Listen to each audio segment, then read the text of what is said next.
All right, everyone, let's get started. Hi, welcome to the MIT Mobility Forum, organized by the MIT Mobility Initiative. I'm Jinhua Zhao, Professor of Facilities Transportation at MIT. Today, we have a very special guest, Mr. Larry Burns, joining us to share with us his lifelong experience in this field.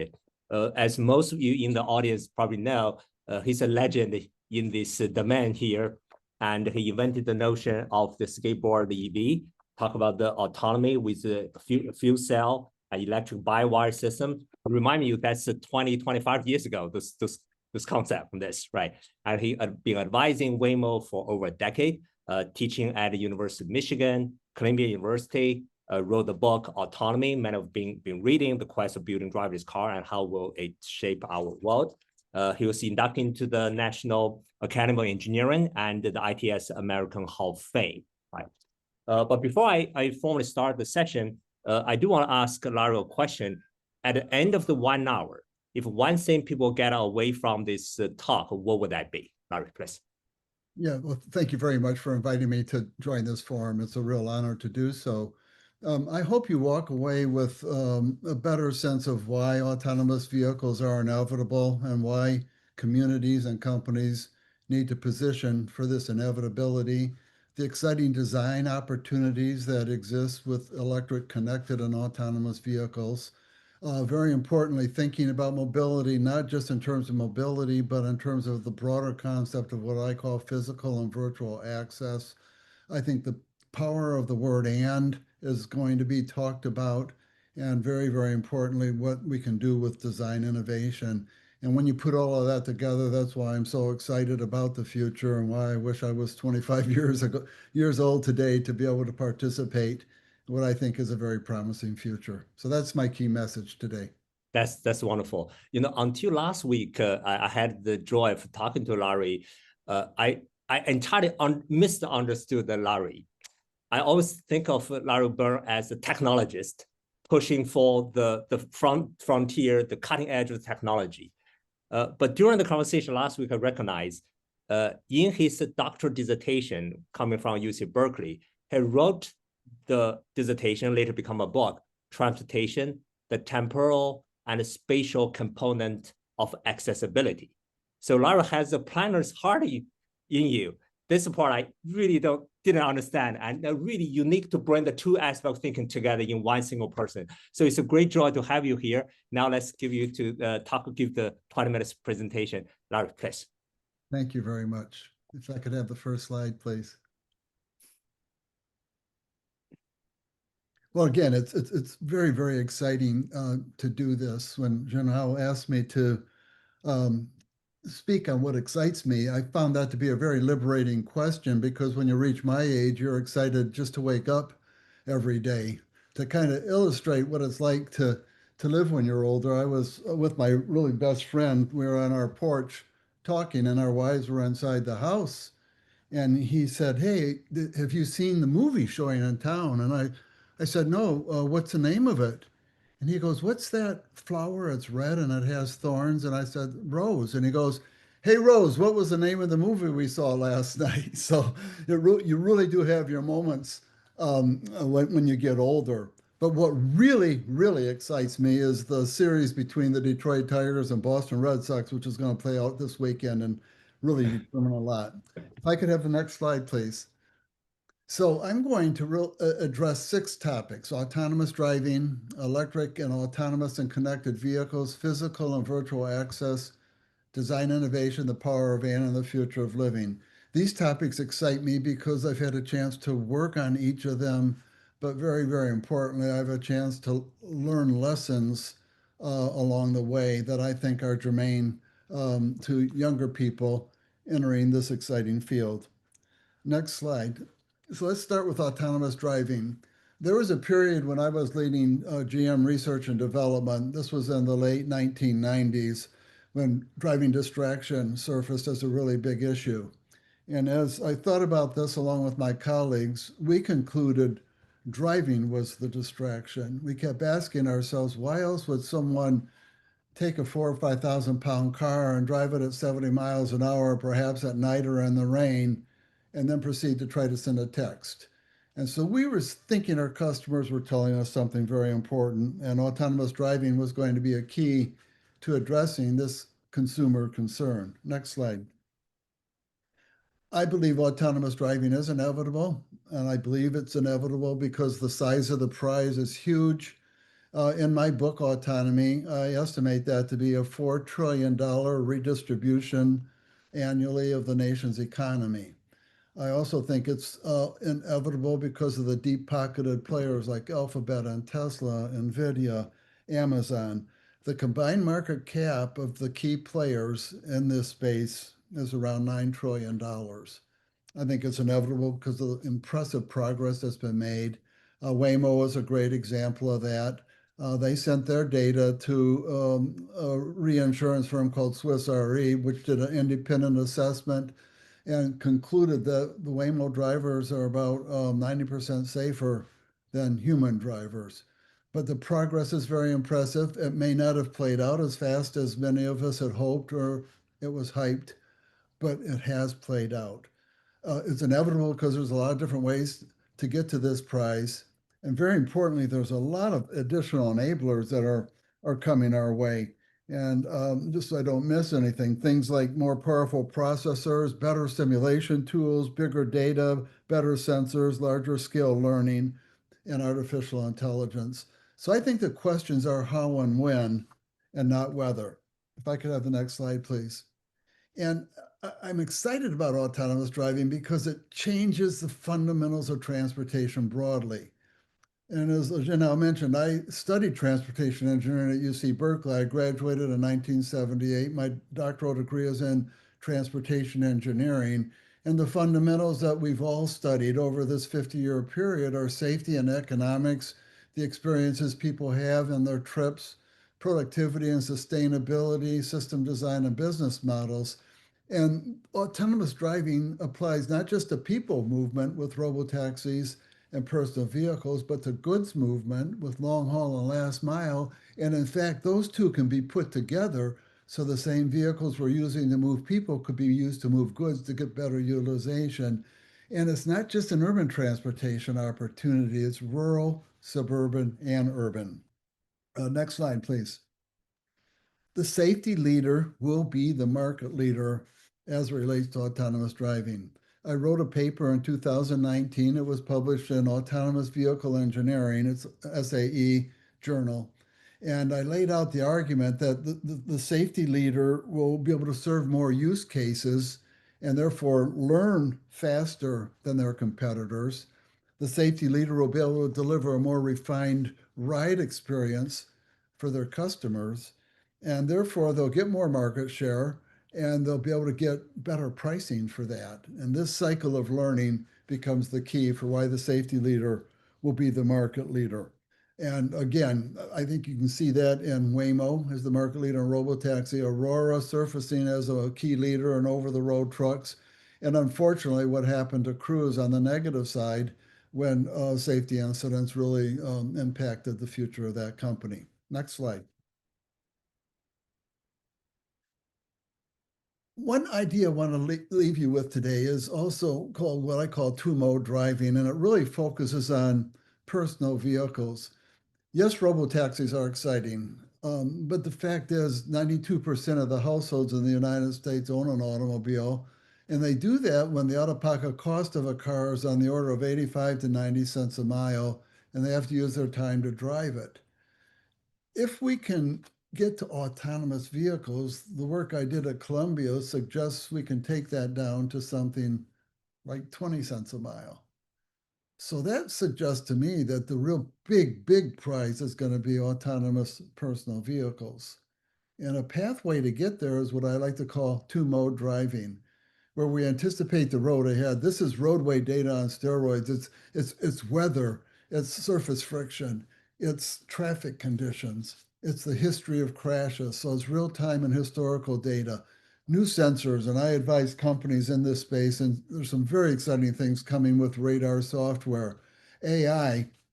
Then you determine when a human driver could be required and use things like the capability of the driving system, the state of the vehicle, and actuarial science to understand those risks. and then ensure a human is engaged when required. So this takes us from advanced driver assistance systems, or ADAS, where the technology assists the driver, to flipping it around to what I call ATAS, advanced technology assistance systems, where the human assists the technology. So imagine you're riding in an autonomous car like this, and up the road is a really tough left turn. And the technology knows it, and it says, "Hey, Larry, I need your help a little bit at this intersection. I'll make the decision that I think it's safe to turn left, but it sure would be great if you look right, look left, and confirm that for me." This is a case where I'm assisting the technology. And I think there's an exciting pathway called two-mode driving that will get us there. Next slide. Now let's look at electric, autonomous, and connected vehicles. This is this new design DNA for mobility and logistics. And if you go to the next slide, I spent a lot of time laying this out in my book, Autonomy. And the conclusion I continue to reach is when we put these three together, so I don't think about electric in isolation of autonomous and isolation of connected, but as a combination, you get better experiences. For example, picked up at your door, dropped off at your door, you don't have the hassle of parking, lower cost, and profound societal benefits, whether those are safety related, environmental related, congestion related, affordability related, equity related, just huge societal benefits. And I've concluded that the biggest risk is not realizing these benefits as soon as we safely can. Next slide. And here's why I have that sense of urgency. Americans buy autos for extreme occasional trips. Over 99% of the cars have 4 to 8 seats, but 80% of the trips just have 1 or 2 people. Top speeds are 100 miles an hour or more, but our average speed is 30. Ranges of over 400 miles, but 90% of our trips are less than 25 miles. Our payloads are 1,000 to 3,000 pounds maximum for vehicles, but ourselves plus 2 suitcases weigh about 500 pounds. And amazingly, our cars are available to us in a year, 8,760 hours, but we only use them 450 hours. Our cars are parked 95% of the time. Next slide, please. So this urgency also is compounded by the fact that there's a very troubling trend. So I educated myself in transportation in the 70s. That happened to be when we had our first safety, emission, and fuel economy regulations. All of us thought we were going to improve the automobile transportation system dramatically. EPA tracks the weight and power and speed and cost of the cars built and sold in the US each year. And it tells us now that they're 40% heavier, 175% more powerful, 55% faster, 25% more costly. All of the technology and improvements has been translated into bigger and faster cars by the marketers. And this is problematic. The kinetic energy of these big, fast cars is problematic. The extra capital, the extra material, the extra labor, the inefficiencies in land use and energy are all creating problems because of this trend. So it's a little disappointing to me that over my 50-year career, there are a lot of people who thought we could get at this solution, but we haven't. It's gone in the opposite direction. Let's look a little bit more carefully at this illustration of the Silverado 23 or 2500 for the year 2023 at 6,500 pounds versus the 1993 one at 4,300. Ask yourself, what is the owner of the larger Silverado doing that they couldn't do in the smaller Silverado? So I also think this kinetic energy is contributing to the 40,000 people who die on our roadways. Next slide. But where this trend really, really gets troubling, even beyond what I've already said, is its implications for EVs. One of the highest rated electric pickup trucks is the Chevrolet Silverado EV, and General Motors added 2,200 pounds of battery basically to take their combustion Silverado to an electric Silverado. The Detroit Lions offensive line weighs 2,200 pounds. So every time you take that electric Silverado to the store to get a gallon of milk, you're basically taking the Lions' offensive line along with you. This is not a solution to climate change. Next slide. So what might we do about this? And this is where I see a very exciting opportunity from electric plus autonomous plus connected vehicles. And this is the opportunity to tailor the vehicles to the characteristics of the specific trip we make. So if we're taking a short trip with a small load, the vehicle would be smaller, less powerful, with shorter range. This means we wouldn't be lugging around all that extra mass and energy with us during the short trip when we don't need it, and all that extra power, and it gives us an extra cost and capital material. So this is the idea, is to try to tailor to trip requirements. The intent is to avoid using vehicles designed for these occasional extreme uses when we make our typical everyday trips. Next slide. And I asked myself, what has to be true for this kind of opportunity to play out? And it turns out not too much has to be true. It's not a formidable list. We need to be able to have the tailored vehicles be safe, provide compelling experiences, and cost less than their alternatives. The occasional trips that we want to make have to be easy to make and affordable. People must be free to choose how they travel. This isn't about imposing the solution on Americans. But people who prefer to drive large, powerful, and fast vehicles must be accountable for the public safety side effects of their choices. In my mind, this is like secondhand smoking. My first office mate, when I was young at General Motors, smoked, and I had no choice but to accept that my office mate smoked, and I inhaled his secondhand smoke, and no one knew at the time that that was risky to me. Once we understood the public impact of secondhand smoke, it's remarkable how America stepped up to that and how seldom you see someone smoking in public today. Secondhand physics is the same thing. The decision to own a much bigger, heavier, more powerful vehicle has a side effect on others using the roadway. And I think it's time we step up to something like that. Next. Here's an example of the opportunity that we're thinking about. And I have a colleague named Dan Sturgis who helps me with these kinds of ideas. This is a vehicle tailored for typical frequent trips. 80% of trips being 1 and 2 people. 2 adults weigh 500 pounds. Average speeds are 30 miles per hour. Shorter trips. And Amazon's packages, interestingly, 85% of them weigh less than 5 pounds. So 2-seat inline electric autonomous vehicle that can do door-to-door travel. It'd be the ultimate riding machine. I believe it could cost 75% less on a per rider mile basis than conventional cars. It would be safe for the riders, the bicyclists, the pedestrians, maybe weigh less than 2,000 pounds with a range of about 100 miles and a top speed of 35 miles an hour.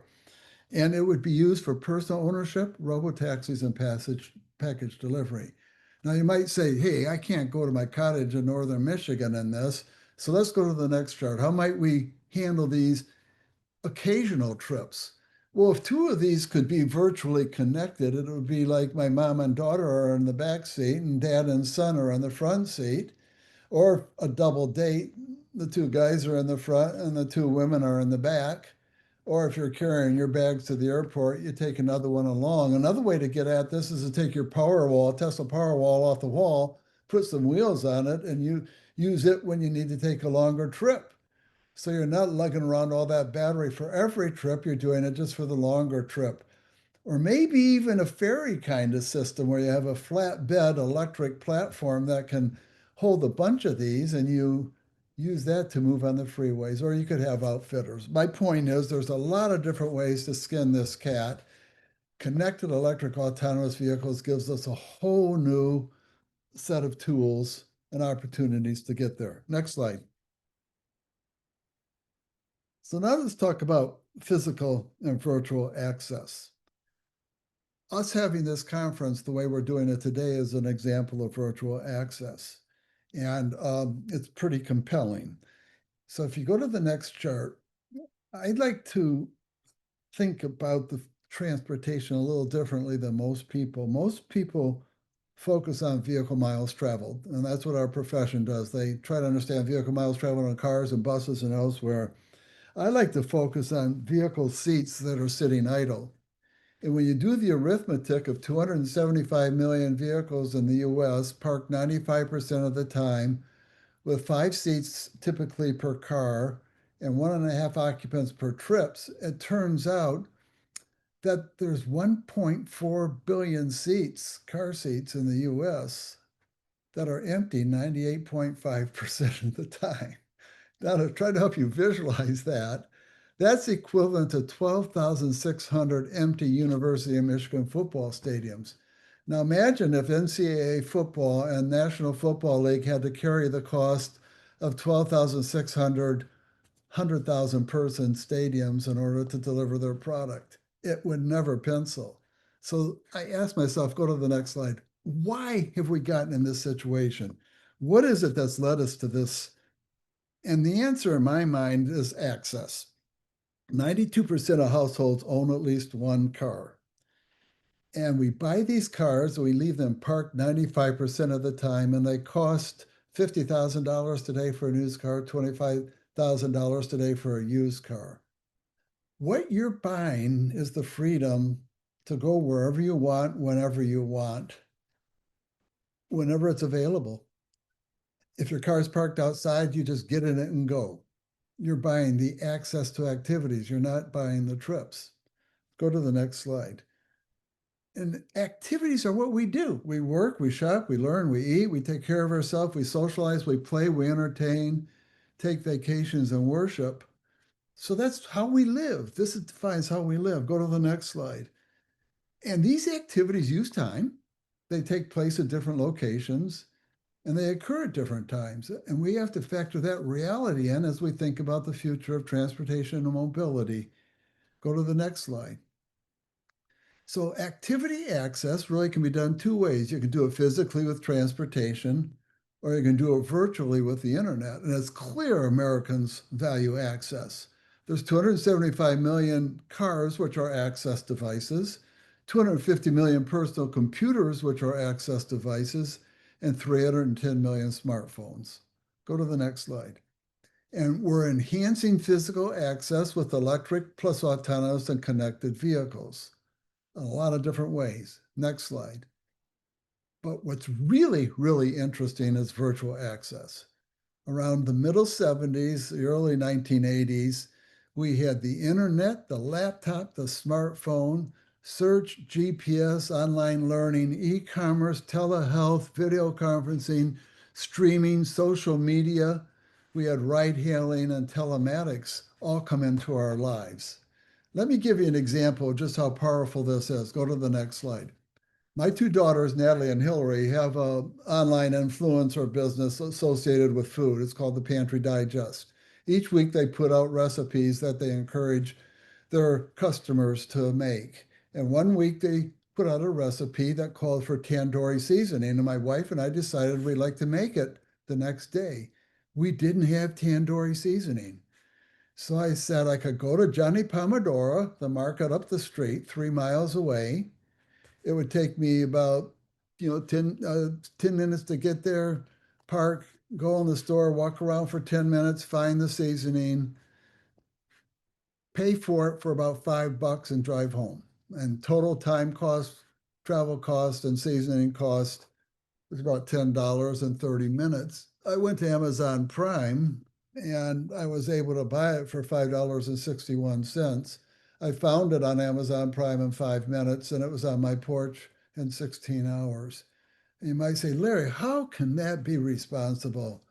That bottle weighed 1.8, had 1.8 ounces of seasoning in it. How can you justify a 6,000-pound vehicle and a 200-pound man bringing that to your porch? I look at e-commerce like the new public transit. Amazon trucks deliver about 40 packages per load. That would be 40 trips in individual cars to stores. So this may indeed be more sustainable doing it this way. The fact is, I saved a lot more time not having to make this trip than I would if I could have made the trip to Johnny's faster. So let's go to the next slide.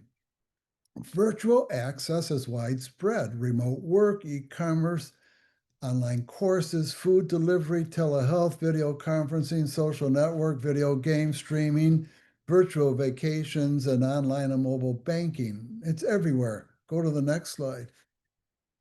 And it impacts our trips. It's impacting whether we make a trip, where and when.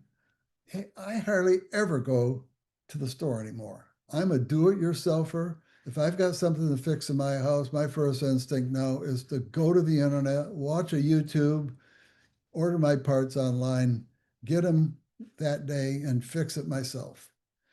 Fewer trips saves more time than faster trips. And this time dimension, we have more flexibility. Many of the things we do are now available 24/7 online. And that increases my access to the things I want to do much more than faster trips. Next slide. It impacts our time use, where and how we use our time. The ability to learn from home, shop from home. Heck, I can even learn and shop from a hotel room or when I'm on vacation. Next slide. Really, really importantly for the planners listening in, it really, truly impacts areas. In 2017, I haven't found more recent data, but in 2017, the Housing and Urban Development Department did a survey and asked people where they lived. It turns out only 25% of the people said they lived in a city. 53% said they lived in suburbs, and the rest said they lived in rural areas.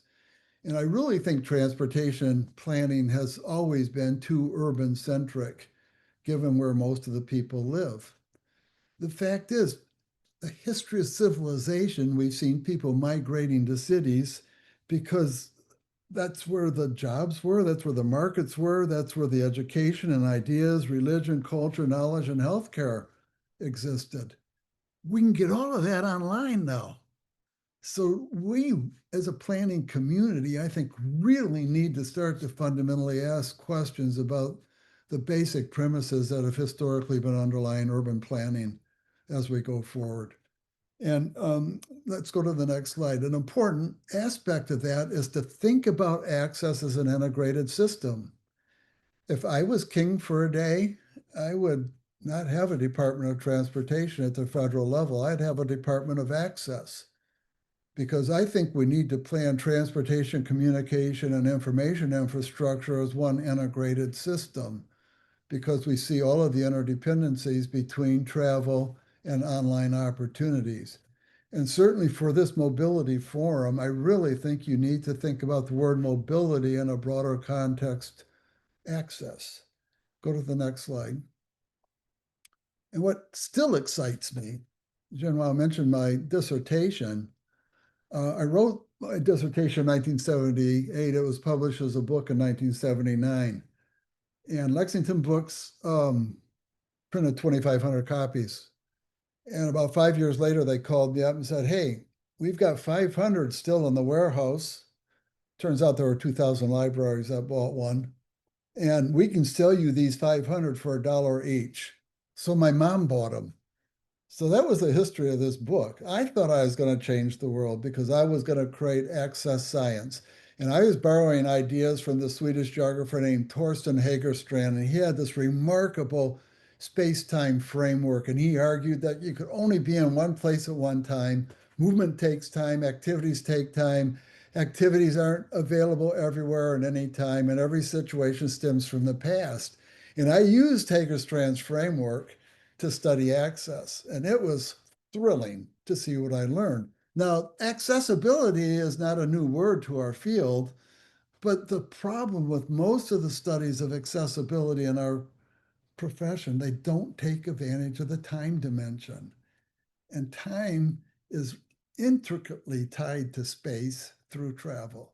So I see for the younger people online, I see a huge opportunity to create access science and build off of this framework. And anyone who has that appetite, please call me. Transport Canada asked me to update my book in 2022.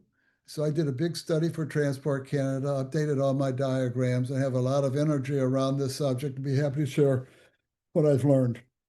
Next slide. Design innovation. This innovation word is extremely powerful. And I think the lens that you have to look at it through is the design innovation lens. And let me show you what I mean with the next slide. This is a winning strategy.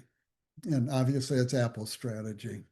And I ask myself, what did I have on my desk in 1980 to do what my iPhone does today?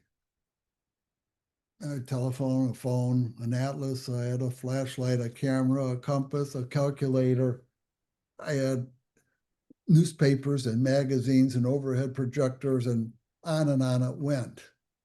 Now think about every one of those things on the left side of the equal sign. They had to be designed, tooled, validated, marketed, had to have service parts for them. Think about the sustainability footprint of those supply chains and compare it to what we have on the right. Now, there's a lot of hand wringing going on right now because servers use a lot of energy. But come on, guys, look at what the world would have been like if we were trying to do everything we're doing today with the stuff we had in 1980. I think design innovation that focuses on the total integrated experience of people or customers is absolutely a winning strategy. Next slide. And turns out that in 2022, the Illinois Institute of Technology was asked by Fortune magazine to do a study of the best 100 designs of modern times. And of the top 11, 3, 4, 5, 6, 8 of the top 11 were tied to virtual access, which tells me that's pretty powerful. Design innovation takes us from focusing on just value adding to directing the value. It takes us beyond objects to experiences, beyond what things look like, to how they really add value, beyond just the product itself to the entire ecosystem. I would contend that design innovation is the key to unlocking technology value, but also the key to sustainability. Einstein taught us that the best design is the simplest one that works. And when you apply design innovation around that principle with today's digital technology, dramatically fewer parts, dramatically fewer moving parts, and the opportunity to eliminate wasted capital, wasted material, wasted labor, wasted energy is enormous. Next slide, please. So the winning opportunity I see is to take this thought process and apply it to this access system. Next slide. And what really excites me about that is that there's a lot of great stuff coming. Robots and sensors and smartphones and smart glasses and artificial intelligence, more data, holography. I think it's going to lead to even better virtual experiences that are more compelling. And importantly, it's going to give us access of a new type, access to insights, AI that can hear, see, speak, and infer. And we're going to have these digital butlers that are going to give us all kinds of access. And our physical access will be even better. And I think all this is going to blend in to the way we live. Next slide. And this takes me to a very important lesson that I've learned, the power of and. And the best way I think to motivate this is a discussion I had with my wife the other night. We've had just this beautiful fall here in Michigan, and we have a deck, and she still works. She's a hairstylist. She came home from work, and we were out on the deck having a glass of wine. And all of a sudden she goes, "Oh, I love you. I love you." I go, "Is that you talking or the wine talking?" And she said, "It's me talking to the wine." I asked an or question, and she gave me an and answer. Next slide. What do I mean by the power of and? What I have learned is that A and B is usually better than A or B. You need to ask and rather than or questions. Focus on the whole and look for integrated opportunities. I don't want to read all the words on the and versus or comparison, but you get the point. And the words at the very bottom, unite and divide, I think are very typical of and versus or. Now, the past dean of the Rotman School of Management at University of Toronto, a guy named Roger Martin, he happened to be one of Rick Wagner's advisors, and Rick was my boss at General Motors. And Roger was really, really deep thinker. He had been a monitor consultant, and he wrote a book called The Opposable Mind. He went out and asked a whole bunch of CEOs and studied them and so talked to them about how they did their jobs and kind of categorized them as great CEOs and less great. And what he learned is that great CEOs have integrative minds. So this and versus or, let me give you a few examples just so you make sure you know what I'm trying to get at. Go to the next slide, please.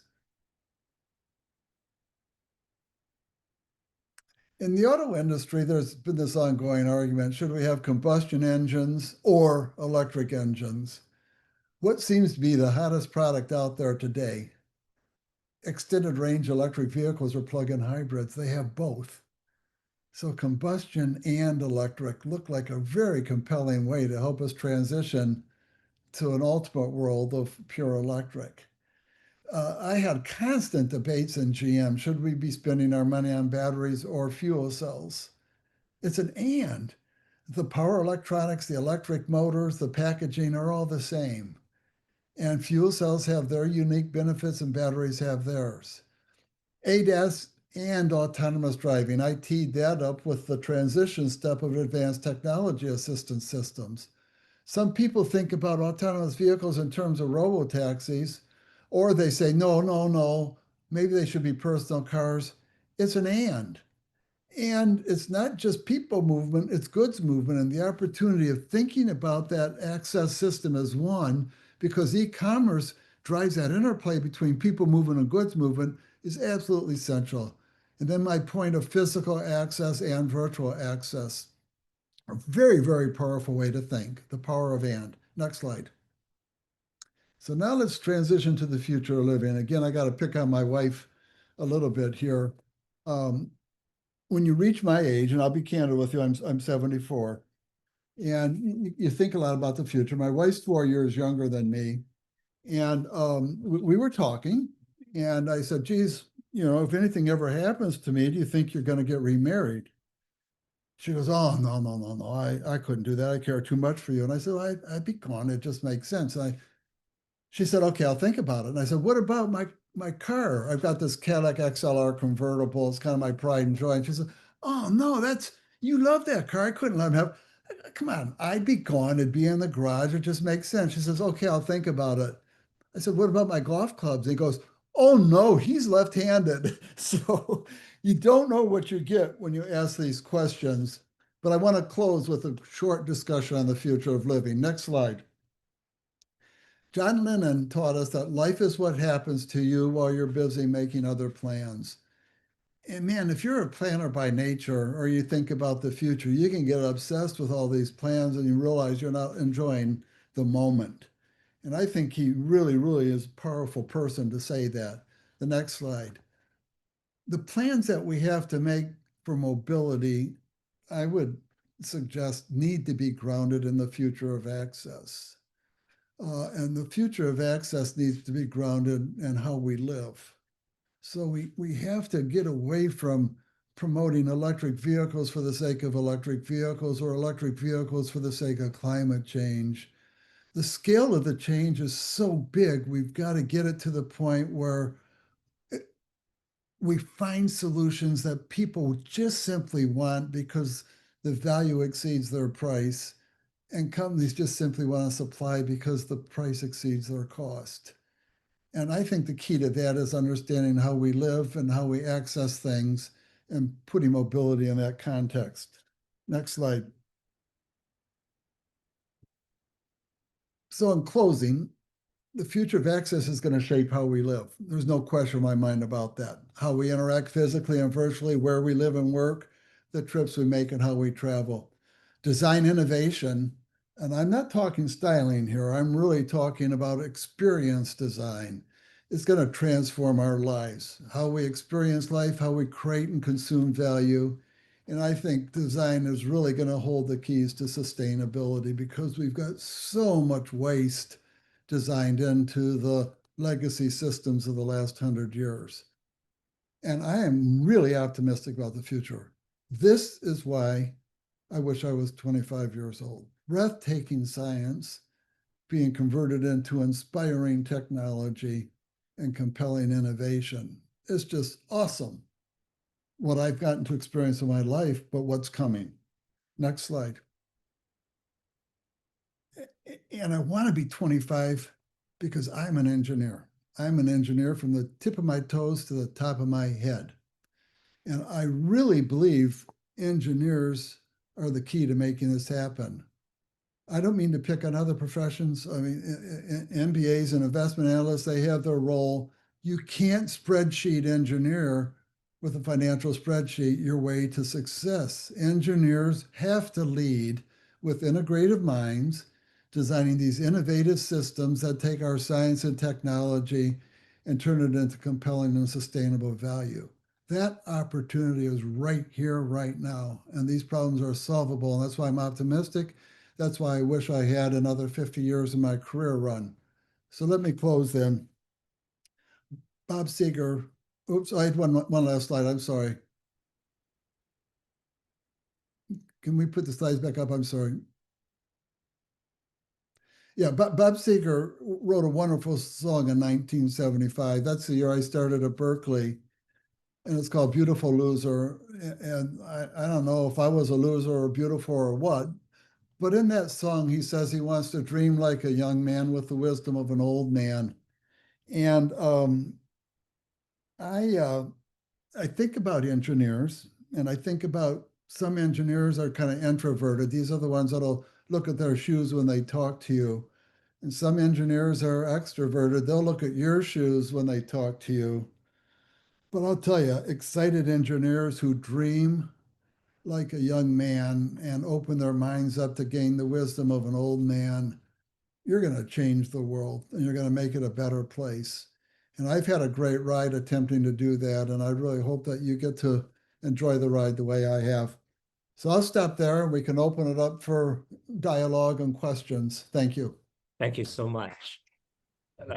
This is exhilarating to hear. This is beautifully put what we just said there. Yeah, thank you so much for joining us again. So we'll start with some questions and then we'll have the audience as well. So let me spotlight your part here. So Laura, let's start with the first question. When you were a kid, what brought you to transportation? What brought me to transportation? Well, like I grew up in Southeast Michigan, and obviously it was the auto capital then, and everybody seemed to be a car guy. And we had this, that was back in the era of the early Firebirds and GTOs and Chevy Super Sports and the famous road called Woodward Avenue with Dream Cruise. I wasn't a car guy.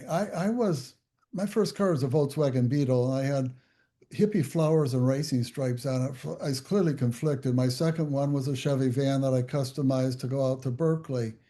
And General Motors sponsored my education, and I got to work in a department when I was young called Transportation Research. And I thought it was really, really interesting how transportation played such an important role in the world, in the nation's economy, and a very important role in how people went about their lives. And I realized when I got my first car, my parents helped me buy it when I was in high school, how much freedom it gave me. And I was fascinated by that. Right. So I just always loved the field of transportation, but realized that's not what the value proposition is. The value proposition is freedom. Thank you on this. When you talk about the power and, I really you bring the and between the technologies and the planning thinking together. I think that really makes this talk unique. And thank you. So one thing I'll focus a little bit on is there. You mentioned there's an important point where U.S. start to treat a car and a truck differently, and that leads to a whole bunch of this car bloating, getting bigger, etc. On this, then introduce the potential idea of taxing mass and taxing speed as a policy solution. Can you elaborate on this? Yeah, I'd be happy to. So I mentioned when I went out to Berkeley in 1975, I had some experience at GM in their research department, and that was a really critical time for the automobile industry. Ralph Nader had written his book on Safe at Any Speed. We'd had our first oil crises as a nation. Smog in Los Angeles was choking people. And the auto industry was really in the spotlight by regulators and politicians. And we get our first safety regulation, and we get our first um, fuel economy regulation, and we get our first emission regulation. And it um, really was exciting because we felt we could solve these problems. And lo and behold, there was one little clause in the fuel economy regulations where people at the last moment said if we put onerous requirements on pickup trucks and vans, the people who use them for their living, farmers and plumbers and others, are going to be taxed on their business in ways that won't work. And so they had this loophole. Lee Iacocca realized that if he made the minivan and called it a truck, he could fill the void that was created by station wagons going away because of Car Cafe. Station wagons were a huge profitable segment then. The minivans came along, and then the crossover SUV, the body on frame SUV began to play in the Suburbans and stuff. And the auto industry found a way around those regulations. And next thing you know, we wake up with this evolution of regulations, and these vehicles are getting bigger and heavier. And I'm sure anyone who's listening that drives on US interstates today are appalled at how fast some of these big trucks are going. And that's kinetic energy. And kinetic energy is not good for safety, and kinetic energy probably is not good for energy. And bigger vehicles use more materials. So I got thinking, how might we solve this with a different kind of regulation? And perhaps if we regulate mass and regulate horsepower, we'll find a way to hold people accountable for their choices. So I'm not telling someone they can't buy a Silverado pickup truck or a Cadillac Escalade if they want to. I'm simply saying that when they purchase it, perhaps they need to pay for the externality they create with their mass and horsepower is tied to speed, kinetic energy. So that's the thought process. So anyone who's inclined on the public policy side that might want to play with that idea, give me a call. Be happy to kick it around. Right. Next question is about your emphasis for design as a powerful way of thinking and a way to change, right? I want to connect that with your emphasis this from emphasis of object to the focus of experience here, right? So when you had this skateboard architecture, you're thinking of there's a return to the fashion route of auto industry there, opens all sort of imagination, right? Give us a few examples of that. Yeah. Well, let's think about this. When I go to a business meeting, I'm inclined to put on a sport coat and a collared shirt and some slacks. If I'm going to work out, I'll put on workout clothes. If I'm going to go downhill skiing, I might put on my ski clothes. Or if I'm going to go to a black tie event, I might put on a tuxedo. I don't put on clothes every day that let me do all of those things simultaneously. I don't put a Swiss Army knife outfit on myself. And the fashion industry has found ways to be very profitable and successful using fashion as a driving motivation for people. When we buy a car that's designed for occasional extreme uses, we're buying like a Swiss Army knife car, and we're carrying on all those extra attributes that we don't need for most of the time. Just like your Swiss Army knife, you don't need every blade every time. So I think the fashion industry is an exciting industry. If you take that two-person inline vehicle, the one I showed is pretty bland, but imagine making a fashion statement out of that. Imagine a vehicle that you park in your closet, not in your garage, because it's a fashion statement. And I think it's the very, very exciting time to be a designer. And I want to emphasize it's experience design. Think about what the auto industry is asking you to do. Pay $50,000 for the privilege of being tethered to your steering wheel, stopping to buy gas, looking for places to park, getting stuck in traffic. Now, I know people like to drive, they don't like to drive in traffic. And we've assumed as an industry that our customers will accept all those negatives. How many of you like to stop to buy gas? Get out, you grab that grimy pump, you get gasoline odor on your shoes. other people are around you and you don't feel secure, and you say, geez, there's so many negatives in the auto ownership and purchase experience, and yet they've had that industry that's existed 100 years. Now we have a chance to address all of those negatives and design innovation that focuses on taking every negative and making it at least a neutral, and every neutral and making it positive.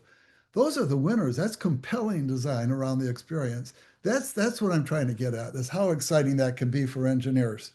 Yeah, I have one remark, last remark, I'm going to give it to John. Human beings, we develop all sorts of emotions, happy, anger, excited, etc. But when we design cars, we bestow cars with only one emotion. That's anger. We can honk at other people. And no one have designed a car to say hello to each other.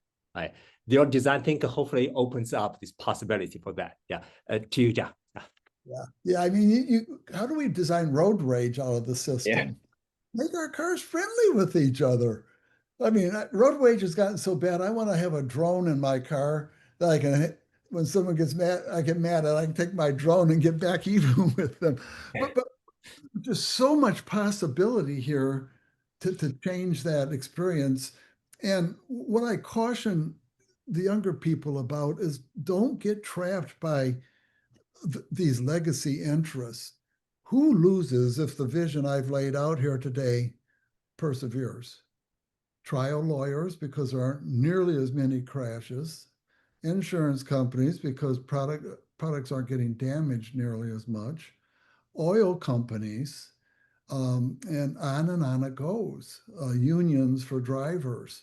And so, and I don't mean to demonize these people, but they have a vested interest in this transformation not happening. And I believe it's going to happen fundamentally because of value, price, and cost. I think we now, with electric, autonomous, and connected vehicles, and the design and engineering tools that we have, and the big data and the artificial intelligence, we truly have a chance to create access systems that are really compelling in their experiences and are priced below that value that people get from it and cost below that price so they can get a return. This feels very much to me like the 1890 to 1910 time frame. And in that time frame, pretty much everything that defined how I lived, airplanes and cars and radios and televisions, telephones, emerged in that very exciting 20-year window. And I think that's happened to us here in the last 20 years. And now we got to turn that into technology and innovation and value and experiences. And what a wonderful time to be an engineer or a designer to get to participate in that. Indeed. John, please. Larry, we had, I think, one of the most active chats that I have seen. So lots of great commentary. Were they saying, who's this senile guy? Is he crazy? Not at all. Not at all. Lots of great commentary, lots of questions. We will share that with you. We don't have much time, so let me just start out with maybe just touch on a couple points. When you were talking about two-mode driving, and you were talking about ATS as a kind of human assisting the technology, Robin Chase, who I'm sure you know, founder of Zipcar, great thought leader in transportation, she made the comment, future Larry won't have driving skills. Now, I think what she meant by that is, when we think about asking people to all of a sudden take control of a vehicle in that situation where you're turning left, maybe there is a warning. Maybe, okay, we're going to turn left in 20 seconds. You need to step in. Do you, I mean, just elaborate a little bit on the challenge of level 3 driving. Yeah. And thank you, Robin. I think you know how much I admire you and what you've done for our field. And so it's great to have a question coming from someone like you. I've thought a lot about the situation awareness, and most situation awareness people with autonomous driving, this is in milliseconds and seconds. It's the thing that you got to respond to immediately. Well, having worked closely with Waymo and other autonomous vehicle companies, we've got a lot of that under control. There's like you're going through Nebraska on a straight road on a clear day with very little traffic. We know we can handle that. I'm talking about a totally redefinition of what the word driving means. I'm not asking the person to take control of the car and drive it. I'm asking the person to answer a specific question that the technology asks. So I don't think we'll ever get to level 5. I think level 5 shouldn't have been defined. I think driving over Loveland Pass in a snowstorm in the middle of the night isn't something we should be doing, just like there's weather conditions where airplanes shouldn't fly. But we will have ever expanding use cases that the autonomous vehicle developers know they can handle safely. And there'll be a few remaining ones that they will understand what they're not capable of doing. And it's those that you're not capable of doing that we want to interrupt the human in minutes, not in milliseconds, and ask for help. Just like your navigation says, up the road in a quarter of a mile, you have to turn right. Up the road in 200 feet, you're going to turn right. Larry, up the road, there's a tough left turn that I have to make. Please look out the window and confirm that I'm ready to go. So I think it's just a different set of driving skills, and it's certainly not the same skills that we've grown up with. I hope that helps. Yeah, certainly. Mike Salaberry had a comment. He said, sadly, this trend that Larry is accurately describing will lead to more social isolation. And I think, Larry, this is when you were talking about sort of the movement toward smaller, more personalized vehicles.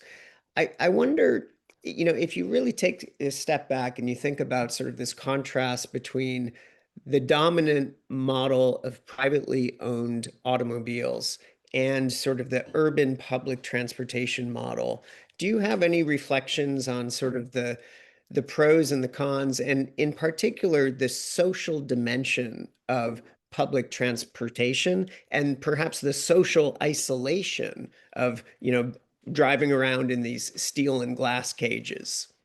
Well, whenever I'm in a city, I always make it a point to watch the buses or watch the subways. And I look at buses a lot. I rarely see a bus that's full. Yeah. Most of the time when I see a bus, I'm seeing a bus that's 10% full. This is an American thing. This isn't Tokyo or something like that. And when I'm on a bus or I'm on a subway, I don't see people talking to each other. I see most people directing their eyes away from others so that someone doesn't say, "Are you looking at me?" So I'm not buying the premise that there's positive social interaction happening by people sharing rides. I'm a pragmatist in the sense if 92% of households own a car, 70% of households own two, and over 20% of households own three or more. Hmm. I gotta say, there's something there about wanting to make your own trips. And so I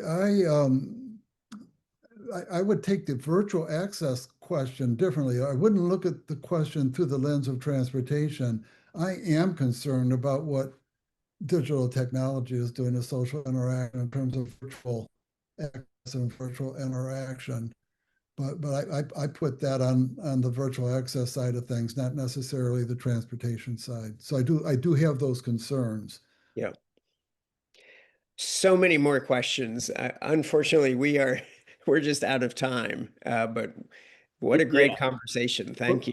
Yeah, if it works for you guys, send me the questions and maybe I can categorize them and I can put some responses together. Definitely. Yeah. We have Either do that in questions. writing or we could connect and do a little video thing together and answer the questions. We can get it back out on the system. That'll be wonderful there. Larry, after 50 years, you continue to energize the industry.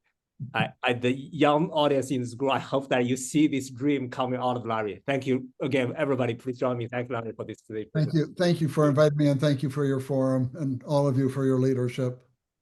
That's wonderful. So Larry, if you don't mind, stay for a bit. We'll create a breakout room for a short debriefing. For everybody else, have a good weekend. Next week, myself and Professor Carol Cockerman will talk about the autonomous vehicle deployed in cities, what are the opportunity and the challenges specifically. See you guys next Friday.